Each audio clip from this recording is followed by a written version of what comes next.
আৰু সনাতনী সত্তাটো কংগ্ৰেছে বচাই ৰাখিব নোৱাৰে। গৌৰৱ গগৈ ডাঙৰীয়া তেওঁ কোনটো টিমৰ?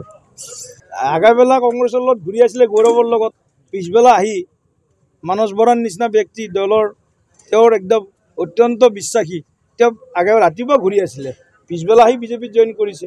গৌৰৱ গগৈ ডাঙৰীয়া আমাৰ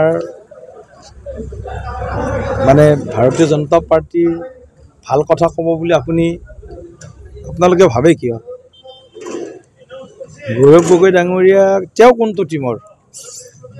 প্ৰথম কথাটো সেইটো, তেওঁ কংগ্ৰেছৰ কোনটো টিমৰ? কংগ্ৰেছৰটো মানে একেবাৰে এই ক্ৰিকেটৰ যে তিনিডাল হেৰি থাকে নহয়, উইকেট ভিতৰত তিনিটা ষ্টাম্প থাকে, কোনটো তেওঁ মাজৰ ডালৰ নে লগত আছে, নে ছাইডৰ ডালৰ লগত আছে, না কাষৰ আৰু ইফালৰ ৰাইট ছাইডৰ ডালৰ? তেওঁ নিজে কওক।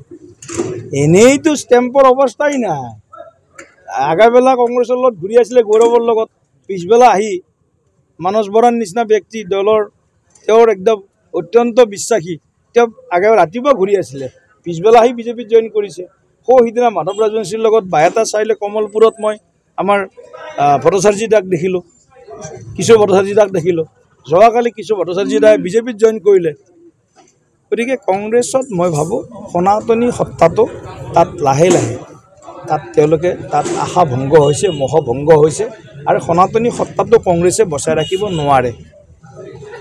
গতিকে সেইটো কাৰণে কংগ্ৰেছত এতিয়া লাষ্টত 2-3জন নেতা থাকিব, 2-3টা পৰিয়াল থাকিব।